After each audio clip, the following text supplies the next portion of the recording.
মাদ্রাসাতুল বানাতের উদ্যোগে আয়োজিত এক বিশাল দিনী মাহফিলের এই সভার সম্মানিত যোগ্য নির্বাচিত শিক্ষিত সভাপতি সাহেব দামাত বরকাতুহুল আলিয়া, এই মঞ্চে আমার আগে বক্তব্য রেখেছেন আজকে সভার বিশিষ্ট অতিথি জনাব হযরত মাওলানা হিজুর রহমান বুলবুলি সাহেব দামাত বরকাতুহুল আলিয়া। এই মঞ্চে আপনাদের সম্মুখে আল্লাহর কোরআন থেকে সুললিত কণ্ঠে তেলাওয়াত করেছেন। ক্রমে আপনাদের আমাদের গৌরব লাহোরিঘাট থেকে আগত আমার ভাই জনাব হাফিজ কারি মাসউদুল হক সাহেব দামাত বরকাতুহুল আলিয়া, বিশ্বনাথ থেকে আগত আজকের মুখ্যকারী জনাব হাফিজ গুলজার হোসেন সাহেব দামাত বরকাতুহুল আলিয়া, এখানে উপস্থিত আমার পরিচিত অপরিচিত আকাশের তারকা সমতুল্য সমস্ত হযরত বুজুর্গ উলামায়ে কেরাম, আমার এই অঞ্চলের বিভিন্ন অঞ্চল থেকে আগত পিতৃ সমতুল্য মুরব্বী বাবাজিরা, শিক্ষিত সমাজ, কলিজার টুকরা যুবক ভাইয়েরা, স্কুল মাদ্রাসার ছাত্রবৃন্দ এবং পর্দার আড়ালে বসে থাকা অতি আদরের স্নেহের মহব্বতের মায়েরা এবং বোনেরা, আমি আপনাদের সবাইকে জানাই আন্তরিক মোবারকবাদ, ধন্যবাদ, স্বাগতম, ওয়েলকাম। এত রাত পর্যন্ত মাগরিবের পর থেকে নিয়ে এশার পর থেকে নিয়ে এখন পর্যন্ত আপনারা বসে আছেন, এত একটি সুন্দর সিদ্ধান্তের জন্য আমি মুসাফির হয়ে আপনাদের জন্য দোয়া করি। আল্লাহ যেন আপনাদের এই বর্ষা এবং এখানে যে আপনারা সময় দিতেছেন যে যেন আল্লাহ তাবারক ওয়া তাআলা কবুল করে আখিরাতের জন্য যেন নাজাতের জরিয়া বানায়। আখিরাতের দিন, কিয়ামতের দিন, যে দিনটা 50,000 বছরের মতো দুনিয়ার দিন হিসাবে লম্বা হবে, দুনিয়ার টাইম আর সেই টাইম যদি কাউন্ট করা হয় তাহলে দুনিয়ার 50,000 বছর যদি আমরা একসাথে করি তাহলে আখিরাতের মিলিয়ে একটা দিন হবে। সেই দিনের কঠিনতা থেকে, কবরের কঠিন আযাব থেকে আল্লাহ তাআলা যেন আপনাদের সবাইকে আল্লাহ তাআলা রক্ষা করে, বলেন আল্লাহুম্মা আমিন। আমি আপনাদের সম্মুখে বেশি সময় নিব না, এখন রাত প্রায় 11টা হয়ে গেছে। এখনো যে আপনারা বসে আছেন এর জন্য আবারও দিন থেকে ধন্যবাদ জানাই। যাই হোক, রাত্রে আল্লাহ তাবারক তাআলা দিয়েছেন আমাদের ঘুমের জন্য, আরামের জন্য। অনেক কষ্ট করে আপনারা এসেছেন। এখানে অনেক কৃষক ভাইয়েরা আছেন, এখানে ব্যবসায়ী ভাইয়েরা আছেন এবং বিভিন্ন স্তরের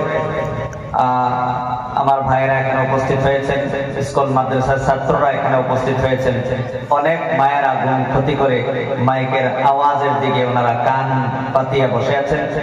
সবাইকে ধন্যবাদ জানিয়ে আমি কোরআনুল কারীম থেকে সূরা বাকারার ভার্স নাম্বার 281 এন্ড সূরা তাওবার ভার্স নাম্বার 111 দুইটা আয়াত এবং অগণিত হাদিস থেকে নবীজির একটি হাদিস আমি আপনাদের সম্মুখে পাঠ করেছি। আল্লাহ তাআলা যদি তৌফিক দান করে ইনশাআল্লাহ কিছু আলোচনা করে ইনশাআল্লাহ সবকিছু এই দোয়া করে ইনশাআল্লাহ আপনাদের কাছ থেকে বিদায় নিব। যারা এখানে বসেছেন, যারা এখনো বাজারে আছেন, হুজুর আমাকে বলেছেন যে বাজার আসলে বলেন স্কুলে যখন ক্লাস চলে, ক্লাস হইয়া যদি ছাত্র ছাত্রীরা রাস্তাঘাটে ঘোরাফেরা করে আর ক্লাসে যদি অ্যাটেন্ড না হয় তাহলে আপনারা বলেন পরীক্ষার মধ্যে এই ছাত্র ছাত্রীরা কি লিখতে পারবে না বসিয়া কলম কামড়াইবে? বলেন, আপনারা বলেন, লিখবে না কলম কামড়াইবে? আচ্ছা, পরীক্ষা না লিখিয়া যদি কলম কামড়ায় তাহলে গোল্ডেন এ প্লাস নিয়ে পাস করবে না গোড়ার ডিম লইয়া ফেল করবে? বলেন। আচ্ছা, গোড়ার ডিম লইয়া যদি ফেল করে তাহলে দুনিয়ার তার খুব শান্তি হতো না? সাধারণ শান্তি হইব না চূড়ান্ত শান্তি হইব? বলেন, একটা হইতো না, কাছে না? চূড়ান্ত অশান্তি নিয়ে তার এই কপাল পুরা কপাল পূর্ণি তার মৃত্যু পর্যন্ত কষ্ট করতে হবে। কথা বলেন ঠিক কিনা? কথা ঠিক না? আচ্ছা, দুনিয়ার একটা স্কুলের ক্লাস না করলে আপনার ক্ষতি হবে কতদিন? শ্বাস আপ ডাউন চলবে যতদিন ততদিন। কিন্তু এখন আজকের যে ক্লাস, এটা আপনারা এখন বসছেন উলামায়ে কেরামের কাছ থেকে কোরআন হাদিস থেকে কিছু কথা শুনে নিজের জীবন সুন্দর করার, নিজের জীবনকে আখিরাতের জন্য, জান্নাতের জন্য উপযুক্ত বানানোর একটা ট্রেন আপ করার জন্য আপনারা এখানে বসেছেন। এই ক্লাস যদি ক্ষতি হয় তাহলে আপনারা বলেন ক্ষতি হবে কয়েকদিনের না চিরদিনের? আপনারা বলেন আমরা দুনিয়ার থাকবো চিরদিন না কয়েকদিন? সবাই বলেন দুনিয়ার থাকবো চিরদিন না কয়েকদিন? কয়েকদিন। আর আখিরাতে থাকবো কয়েকদিন? সবাই বলেন আখিরাতে থাকবো কয়েকদিন না চিরদিন? চিরদিন। আখিরাতে থাকবো চিরদিন। তাহলে 2 দিনের জন্য বাজার করা আর 1 মাসের জন্য বাজার করা, এটা সমান হবে না বেশ কম হবে? সাধারণ বেশ কম না সিরিয়াল বেশ কম? বলেন বলেন, সিরিয়াল বেশ কম না? তাহলে আমরা কয়েকদিন থাকবো, এর জন্য যদি ঘর লাগে, গাড়ি লাগে, বাড়ি লাগে, নারী লাগে, মেন ফ্যাক্টরি, টাকা পয়সা, স্ট্যাটাস, সব কিছু লাগে। We need everything, সব কিছু আমাদের লাগে। তাহলে যেখানে আপনি forever, you will be there forever in the hereafter, আখিরাতে আপনার চিরস্থায়ীভাবে আপনি থাকবেন, তার জন্য আপনার মনে কিছু লাগবে না নাকি? না আরো বেশি লাগবে? বলেন না কেন? বেশি লাগবে কি না? এই জন্য এত কষ্ট করে চেয়ারের ব্যবস্থা করা হয়েছে, এত সুন্দর করে। এখন অনেক চেয়ার খালি, বাজারের মধ্যে মানুষের অভাব নাই। তবে মনে রাখবেন কিয়ামতের ময়দানে কবরের মধ্যে যাওয়ার পরে যখন প্রশ্ন করবে, 3টা প্রশ্ন করবে। আপনারা বলেন স্কুলের মধ্যে যাওয়ার পরে যে প্রশ্ন করে, এই প্রশ্নগুলা কি এমনি করে না আগে 1টা বছর শিক্ষা দিয়া বাদে করে? বলেন 1টা বছর শিক্ষা দিয়া বাদে কোয়েশ্চন করে। আচ্ছা যদি সে 1টা বছর ক্লাসই করে না তাহলে পরীক্ষা থেকে কোয়েশ্চন পাইবনি? পাইতো না। ঠিক তদ্রুপভাবে কবরে 3টা প্রশ্ন করব। এই প্রশ্ন কবরে গিয়ে শেখার সুযোগ না মরার আগেই সুযোগ? বলেন এখানে না বইয়া যারা নাকি বাজারে ঘুরতেছে, ফেরেশতা যখন প্রশ্ন করব তারা আনসার দিতে পারবো নি? দিতে পারবো নি? অসম্ভব। এই জন্য এটা কোনো সাধারণ কোনো ক্লাস নয়। আপনাদেরকে আমি ভাগ্যবান মনে করি যে এখনো পর্যন্ত যারা বসে আছেন, আসলে আপনারা ভাগ্যবান। আপনারা এই জলসার মাঝে কেন আসছেন? কেন আপনাদেরকে দাওয়াত দেওয়া হয়েছে? এটাই তো আমরা বুঝি না, আমরা জানি না। উলামায়ে কেরামের টোটাল 2টা দায়িত্ব আছে। বলেন কয়টা দায়িত্ব? এই যে উলামায়ে কেরামের কাছে আপনারা যে আসছেন, উলামায়ে কেরামের দায়িত্ব এই পৃথিবীতে মাত্র 2টা। কয়টা? 2টা। মেজর দায়িত্ব 2টা, মূল দায়িত্ব 2টা।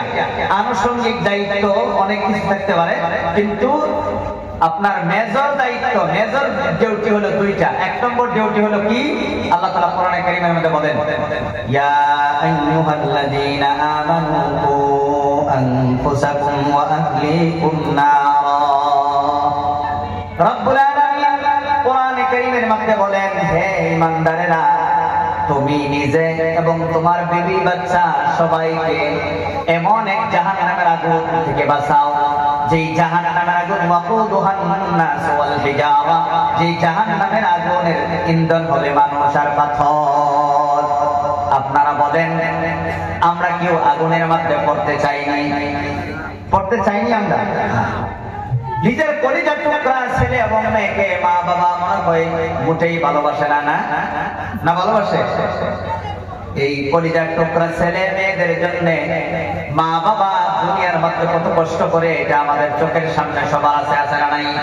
আচ্ছা এই যে বাবা, এই যে বাবা আমি মুসাফির, আপনাদেরকে নিয়ে দোয়া করব। শেষ পর্যন্ত যারা যারা থাকবেন না একটু হাত উঠান তো। মাশাআল্লাহ, 1 2 3 4 5 6 7 8। ও খুব ভালো করে আবার আমি বলি, শেষ পর্যন্ত যারা চলে যাবেন, মানে আমার দোয়া না করে যারা বাড়িতে চলে যাইবেন, তারা হাত উঠান। এখন হচ্ছে মাশাআল্লাহ। আপনারা কেউ যাবেন না? কেউ যাবেন না? আচ্ছা মাশাআল্লাহ, আপনি একলা বললেন আর বাকি আপনারাও দেবেন না? কেউ দেবেন না তো? আচ্ছা যাই হোক, সভাপতি সব সাক্ষী, আপনার আমি 3 বার আপনাদেরকে চান্স দিয়েছি। I have given 3 times to go from here, এখান থেকে যাওয়ার জন্য 3 বার আমি সুযোগ দিছি। আপনারা এই সুযোগটা গ্রহণ করেন নাই। একটা বুদ্ধিমত্তার একটা আপনারা যে আসলেই জ্ঞানী তার পরিচয় দিয়ে আপনারা কেউ হাত ওঠান নাই যে চলে যাবেন। আমি আগেই বলছি এটা কোনো সাধারণ বিজ্ঞানের ক্লাস নয়। সাধারণ বিজ্ঞানের ক্লাস করলে ক্ষতি হবে আপনাদের কয়েকদিন। আর এটা হলো আপনার প্যারানর্মাল সায়েন্সের ক্লাস, অসাধারণ অলৌকিক এক বিজ্ঞানের ক্লাস। যেই ক্লাস ক্ষতি করলে ক্ষতি হবে চিরদিনের। আপনারা জ্ঞানের পরিচয় দিয়ে আপনারা প্রতিশ্রুতি দিয়েছেন আপনারা কেউ যাবেন না। তবে আমি কিন্তু আপনাদেরকে জোর করি নাই, সুযোগ দিয়েছিলাম যাওয়ার জন্য। আপনারা কেউ বলেন নাই যে আপনারা চলে যাবেন। এই যে বাবা, এই যে এখন কিন্তু না, আপনার বোন আপনার পরে যাবেন, কথাটা সৈন্যবাদে যায়। আমি সুযোগ দিয়েছিলাম একা যাইবেন, কেউ তো আপনারা হাত উঠাইছেন না। এখন যদি কেউ যান তাহলে কিন্তু খবর আছে। এখন কিন্তু কেন খবর আছে? কারণ ওয়াদা ভঙ্গ হবে। আল্লাহ তাআলা কোরআনের মধ্যে বলেছেন যে হে ঈমানদারেরা, তোমরা ওয়াদা পূর্ণ করো। ওয়াদা ভঙ্গ করা এটা একটা অনেক বড় একটা আপনার মুনাফিকের লক্ষণ। ওয়াদা ভঙ্গ করা এটা মুসলমানের কাম্য নয়। তবে আমরা তো মানুষ, আমরা তো ফেরেশতাও নয়, আমরা তো রোবটও নই। প্রাকৃতিক জরুরত পড়তে পারে, 1 নম্বর 2 নম্বর। এটা যদি হয় তাহলে আপনারা ইজাজত নিয়ে ইনশাআল্লাহ এখান থেকে যাবেন। ইজাজত নিয়ে ইনশাআল্লাহ যাবেন, ইজাজত দেওয়া হবে। তবে আপনারা এই প্রাকৃতিক জরুরত শেষ করে আপনাদের এখানে আসতে হবে, কেননা আপনারা ওয়াদা করেছেন। আর যদি না আসেন তাহলে এটা কিন্তু আল্লাহ তাবারক তাআলা দেখেছে আপনারা ওয়াদা করেছেন। রাসূল বলেন যে প্রত্যেকটা জিনিস তোমরা মুখ দিয়ে যা বলো তা লগে লগে লেখা হয়ে যায়। ওয়া ইন্না আলাইকুম লাহাফিজিন কিরামান কাতিবিন ইয়ালামুনা মা তাফআলুন। তোমাদের অবজারভার রয়েছে, সম্মানিত 2 জন ফেরেশতা রয়েছে। এই 2 ফেরেশতা তোমরা যা করো তারা সব জানে। এটা আপনারা বললেন যে যাইতাম না, ফেরেশতারা এটাও জানে যে আপনারা যাবেন না, এটা ওয়াদা করেছেন। এখন যদি যান সেই গুনাহ ইনশাআল্লাহ আপনাদের নিশ্চয়ই হবে। এজন্য আমি সেই দিকে যেতেছি না। রাত তো অনেক হয়ে গেছে, বেশি লম্বা আমি করব না। কিছুক্ষণের মধ্যে ইনশাআল্লাহ 2টি আয়াত এবং হাদিস একটু আলোচনা করে ইনশাআল্লাহ শেষ করব। আপনারা শেষ পর্যন্ত থাকবেন তো ইনশাআল্লাহ? আমি বলতেছিলাম উলামায়ে কেরামের দায়িত্ব 2টা, খুব ভালো করে বুঝেন বিষয়টা। এই 2টা দায়িত্ব কার জন্য উলামায়ে কেরামে করে এটাও খুব ভালো করে বুঝবেন শেষ পর্যন্ত। 1 নম্বর দায়িত্ব হলো, সেই দায়িত্বটা হলো আল্লাহ তাআলা বলেছেন তোমরা নিজেও জাহান্নামের আগুন থেকে বাঁচো এবং গোটা ফ্যামিলিকে, তোমাদের পরিবার বর্গকে জাহান্নামের আগুন থেকে বাঁচাও। এখন আপনারা বলেন তো, জাহান্নামের আগুন থেকে বাঁচানোর মালিক কে? আল্লাহ। তবে আমি কিভাবে জাহান্নামের আগুন থেকে বাঁচবো এবং আমি আমার ছেলে মেয়ে বিবি বাচ্চাকে জাহান্নামের আগুন থেকে কিভাবে বাঁচাবো? এটা একটা প্রশ্ন। বুঝছেন কি প্রশ্নটা? আল্লাহ যদি জাহান্নামের আগুন থেকে না বাঁচায় তাহলে এই যে বাবা, এই যে আল্লাহ যদি আমাকে জাহান্নামের আগুন থেকে না বাঁচায় তাহলে আমি কিভাবে বাঁচবো? এটা তো কথা স্বাভাবিক। তবে এই প্রশ্নটা বোঝার জন্য আরেকটা বিষয় আমি আপনাদেরকে বোঝাই, খুব মনোযোগ দিয়ে বিষয়গুলো বুঝবেন। বলেন, ক্ষেতের মাঝে ধান দেওয়ার, ক্ষেতের মাঝে ফসল দেওয়ার মালিক কে? আল্লাহ। তাহলে আমি কেন হাল বাইব? এই প্রশ্নের যে উত্তর, আমার প্রথম প্রশ্নের একই উত্তর। আপনারা বলেন বেমার হইলে ভালো করার মালিক কে? আরো জোরে বলেন, মালিক কে? তাহলে আমি কেন মেডিসিন খাবো? এই প্রশ্নের যে উত্তর, প্রথম প্রশ্নের একই উত্তর। আপনারা বলেন সন্তান দেওয়ার মালিক কে? আচ্ছা, সন্তান দেওয়ার মালিক যদি আল্লাহ হয় তাহলে আমি কেন বিয়ে করব? এই প্রশ্নের যে উত্তর, আমার প্রথম প্রশ্নের একই উত্তর। বুঝতেছেন কিনা? বুঝতেছেন তো? আচ্ছা, এখন সেই এই বস্তুটা আরো ভালো করে আপনাদেরকে বুঝাই দেই। ক্ষেতের মধ্যে ফসল দেওয়ার মালিক আল্লাহ, এই কথা ঠিক, তবে আমার একটা দায়িত্ব আছে। আমার দায়িত্ব কি? হাল বাওয়ার দায়িত্বটা হলো আমার, ক্ষেতের মধ্যে সার দেওয়ার পানি দেওয়ার দায়িত্বটা হলো আমার, ক্ষেত রেডি করে জ্বালা তার মধ্যে রোপণ করার দায়িত্ব হলো আমার। শেষমেশ এই এই এই জ্বালার মধ্যে জ্বালা বড় করে তার মধ্যে ধান ধরনের মালিক হলো আল্লাহ। কথা ঠিক না? কিছু কাজ হলো আমার, কিছু কাজ হলো আল্লাহ। আমার ডিউটি আমার পালন করতে হবে, আমার কর্ম আমি পালন করার পরে আল্লাহ তাবারক তাআলার ডিউটি আল্লাহ তাবারক তাআলা পালন করবেন। তবে আমার ডিউটিটা আগে, আল্লাহ তাবারক তাআলার ডিউটিটা পরে। আমার দায়িত্ব আগে, আল্লাহ তাবারক তাআলার দায়িত্ব একটু পরে। কথা বলেন ঠিক কি না? সন্তান দেওয়ার মালিক আল্লাহ, তবে আমার দায়িত্ব হলো বিয়ে করার। আমি যদি বিয়ে করি তাহলে সন্তান আল্লাহ ওই দিব, সন্তান আল্লাহ ছাড়া কেউ দিতে পারে না। তবে আমার একটা এখানে দায়িত্ব আছে, সেই দায়িত্বটা হলো বিয়ে আমার করতে হবে। বুঝতেছেন কিনা? বেমার ভালো করার মালিক একমাত্র আল্লাহ, কথা ঠিক। তবে মেডিসিন তো আমার খাইতে হবে। মেডিসিন খাওয়ার পরে বেমার আল্লাহ ওই ভালো করবে, কিন্তু আল্লাহ ছাড়া কেউ বেমার ভালো করতে পারে না। তবে একটা দায়িত্ব হলো আমার, এই মেডিসিনটা আমার খাইতে হবে। ঠিক তদ্রুপভাবে এই তিনটা বিষয় যদি আপনারা বুঝেন, তাহলে আমার প্রথম প্রশ্নের উত্তরটা আপনারা এখন পেয়ে যাবেন। প্রথম প্রশ্ন কি? প্রথম প্রশ্ন হইল, জাহান্নামের আগুন থেকে আল্লাহ যদি না বাঁচায় তাহলে আমি কিভাবে বাঁচবো এবং আমার ছেলে মেয়েকে কিভাবে জাহান্নামের আগুন থেকে বাঁচাবো? জাহান্নামের আগুন থেকে বাঁচাও, তার অর্থ মুফাসসিরিনে কেরাম তাফসীরের কিতাবের মধ্যে লিখেছেন যে বাঁচাও শব্দের অর্থ হলো তুমিও হালাল পথে চলো এবং নিজের ছেলে মেয়েকে হালাল পথে চালাও। বাঁচাও শব্দের অর্থ হলো চালাও, কোথায় চালাইবা? নিজেও হালাল পথে চলো এবং নিজের ছেলে মেয়েকে হালাল পথে চালাও। যদি হালাল পথে তুমি নিজে চলো, নিজের ছেলে মেয়েকে হালাল পথে চালাইতে পারো, তাহলে শেষ রেজাল্ট আল্লাহ দিবে। কি রেজাল্ট? তুমি এবং তোমার গোটা ফ্যামিলিকে আল্লাহ will escape from the hellfire and he will enter to the paradise. বলেন সুবহানাল্লাহ। ফাইনালি আল্লাহ তাআলা আপনাকে এবং আপনার গোটা ফ্যামিলিকে জাহান্নামের আগুন থেকে মাফ করে আল্লাহ তাবারক তাআলা চিরস্থায়ী শান্তির জায়গা জান্নাতের মধ্যে আল্লাহ তাআলা করে ঢুকাই দিবেন। বলেন সুবহানাল্লাহ। তবে হালাল মতো চলার দায়িত্ব আমি আমার নিজের, আমার ছেলে মেয়েকে হালাল পথে চালানোর দায়িত্ব হলো মা এবং বাবার গার্ডিয়ানের। এখন প্রশ্ন হইল, যেই মা বাবা জাহান্নামের আগুন থেকে নিজে বাঁচবে, কিভাবে বাঁচতে হয় নিজেও জানে না, তাহলে যদি যেহেতু জানে না, সে কিভাবে বাঁচবে? নিজের ছেলে মেয়ের পরিজাত ছেলে মেয়েকে কিভাবে জাহান্নামের আগুন থেকে বাঁচাবে? এখন আমি তো জানি না, আমি লেখাপড়া জানি না, আমি কিভাবে বানান করব? আমার ছেলে মেয়েকে কিভাবে বানান শিক্ষা দিব? কথা ঠিক না? এখন বলেন, আপনি লেখাপড়া জানেন না, এটা ভাবিয়া যদি বলেন যে আমি জানি না, আমার ছেলে মেয়েরও লেখাপড়া করার কাম নাই, বলেন এইটা মা বাবা কোনোদিন ভাবেনি বর্তমানে এই মডার্ন যুগে? নিজের মা বাবা না জানলেও একটা টিউশন রাখতে যে হইলো নিজের ছেলে মেয়ের পড়ার ব্যবস্থা করে না করে না? এটা হলো জ্ঞানী বাবার লক্ষণ। নিজে পারে না, তবে একজন টিউশন রাখিয়া তারে পড়াইয়া তারে আগে দিয়া ব্যবস্থা করে। এখন প্রশ্ন হইল, নিজে তো কোরআন জানি না, হাদিস জানি না, মাসলা মাসাইল কিছুই জানি না, হালাল নিজেই চিনি না, নিজেই বুঝি না, নিজের ছেলে মেয়েকে কিভাবে বাঁচাইব? এখন চিন্তা করে যদি দেখা যায়, তাহলে দেখা যায় যে আমার এই দায়িত্বটা পালন করার মতো কেউ আসেনি, কোনো টিউশন মাস্টার আসেনি। তারপরে দেখা গেল এই যে বাবা, এই যে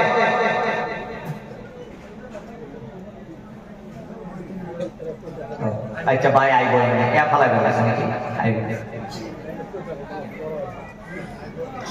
আইনারা যারা লাস্টে বসে যে আলহামদুলিল্লাহ আমার ভাই আইব বেশি না জি আলহামদুলিল্লাহ, এটা খুব ভালো। কারণ স্কুলে ফার্স্ট বেঞ্চে যারা বয় তারা পড়া বেশি বুঝে, আর লাস্ট বেঞ্চে যারা বয় বেশি বুঝে না। তবে যাই হোক আলহামদুলিল্লাহ, সবই যদি সামনে আসেন তাহলে তো হইতো না। এই জন্য মাইকের ব্যবস্থা করা হয়েছে যেন সুষম আওয়াজ সবার কানে পৌঁছে। যাই হোক, সেদিকে আমি দেখতেছি না, খুব বুঝেন টাইম একবার শর্ট। এখন নিজে আমরা জানি না আমাদের দায়িত্বটা পালন করবে কে। তবে ভালো করে চিন্তা করে দেখা গেছে আমাদের তো এই দায়িত্ব পালন করা আছে যেই দায়িত্ব পালন করিয়া আমাদের কলিজার টুকরা ছেলে মেয়েকে জাহান্নামের আগুন থেকে বাঁচাইয়া দেওয়ার মতো মানুষ আমাদের সমাজে আছে। চিন্তা করে দেখা গেল মসজিদের ইমাম সকালে উঠিয়াই মসজিদের বারান্দা আপনার ছেলে মেয়েদের অপেক্ষায় তিনি বসে থাকে, নিঃস্বার্থভাবে, কোনো স্বার্থ নাই আমার বাবার আমার ভাইয়েরা, নিঃস্বার্থভাবে মসজিদের ইমাম সাহেব আপনার ছেলে মেয়েকে জাহান্নামের আগুন থেকে বাঁচানোর জন্য ওয়েটিং এর মধ্যে থাকে। আর নিজের হামসায়াবাসীর মহল্লাবাসীর দিকে চায়া থাকে তাদের ছেলে মেয়েকে এই মসজিদের মধ্যে পাঠায় কিনা। যদি পাঠায়া দেয় তাহলে সেই ইমাম সাহেব নিজের বাড়ির মধ্যে যাওয়া বাদ দিয়া, নিজের ছেলে মেয়েকে দেখা বাদ দিয়া, নিজের স্ত্রীর সাথে সময় দেওয়া বাদ দিয়া, নিজের মা বাবার খেদমত করা বাদ দিয়া আপনাদের কলিজার টুকরা ছেলে মেয়েকে জাহান্নামের আগুন থেকে বাঁচানোর জন্য মসজিদের মধ্যে সকালে বসিয়া বসিয়া আউযু বিল্লাহ বিসমিল্লাহ পড়ায়া, আলিফ বা তা পড়ায়া, কোরআনটা শিখায়া জাহান্নামের আগুন থেকে বাঁচানোর ব্যবস্থা করে। কথা বলেন ঠিক কিনা?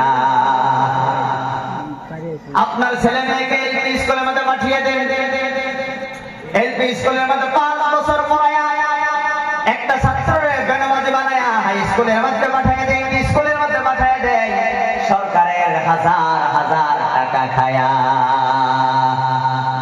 হাজার হাজার টাকা খায়া বেনামাজি বানায়া এলপি স্কুলে পাঠায়, এমই স্কুলে পাঠায় দেয়, এমই স্কুলের টিচার আরো বড় বেনামাজি বানায়া হাই স্কুলে পাঠায় দেয়, হাই স্কুলে আরো বড় বেনামাজি বানায়া কলেজের মধ্যে পাঠায় দেয়, কলেজের মধ্যে এক নাস্তিক মার্কা এক জ্ঞান দিয়া ইউনিভার্সিটির মধ্যে পাঠায় দেয়, ইউনিভার্সিটি থেকে লেখাপড়া করে আয়া কয় হইজ আল্লাহ। কিন্তু এর মধ্যে লক্ষ লক্ষ সরকারের টাকা খায়া আপনাদের ছেলে এবং মেয়েকে জাহান্নামের আগুন আর লক্ষ্মী বানায় আপনার বাড়ি পাঠায় দেয়। পক্ষান্তরে মসজিদের ইমাম এবং মাদ্রাসার শিক্ষকগণ আপনাদের ছেলে মেয়েদেরকে কোরআন হাদিস শিক্ষা দিয়া জান্নাতের রাস্তা তুলিয়া দেয় সরকারের কয় লাখ টাকা খায়া। কোন কোন সরকারের কয় লাখ টাকা খায়া? মসজিদের ইমাম সাহেবরা সরকারের কয় হাজার টাকা বেতন দেয় বলে? কয় হাজার টাকা দেয়? 1 টাকা না খায় আপনার ছেলে মেয়েকে জাহান্নামের আগুন থেকে বাঁচাইয়া দেয়। এই জন্য আলিম ওলামার মতো জনদরদী আর মানবদরদী এবং আপনাকে আলিম ওলামার মতো জনদরদী পৃথিবীতে আর কাউকে আপনি পাবেন না। নিঃস্বার্থভাবে নিজের আপনাদের গাড়ির দায়িত্ব নিজে নিয়ে নিজের ছেলে মেয়েকে কলিমা পড়ায়া, আলিফ বা তা পড়ায়া, যেই ছেলে মেয়ে আপনি মারা যাওয়ার পরে বিসমিল্লাহ বলার সাথে সাথে কবরের আযাব আল্লাহ মাফ করে দেয়। পৃথিবীর কোন আপনার MA pass, BA pass, MPhil, PhD, thesis আপনার ইচ্ছুকরা কোন সার্টিফিকেটে কবরের আযাব মাফ করার মতো 0% আপনার কাছে আসে না। কিন্তু আউযু বিল্লাহ বিসমিল্লাহ শুদ্ধ করে করতে পারলে, আপনার ছেলে মেয়ে করতে পারলে কবরের মধ্যে আল্লাহ তাবারক তাআলা মা বাবার আযাব কমপ্লিটলি মাফ করে দেবেন। সুবহানাল্লাহ। সুবহানাল্লাহ। আপনাদের দায়িত্ব উলামায়ে কেরামে সরকারের চাইনা না খায়া তারা পালন করে। এই হলো আলিম উলামাদের নবীর ওয়ারিস গণের 1 নম্বর কাজ। 2 নম্বর কাজ কি? আপনাদের ছেলে মেয়েদেরকে মাদ্রাসার মধ্যে সুবহি মক্তবের মধ্যে মাদ্রাসার মধ্যে লেখাপড়া করায়া জাহান্নাম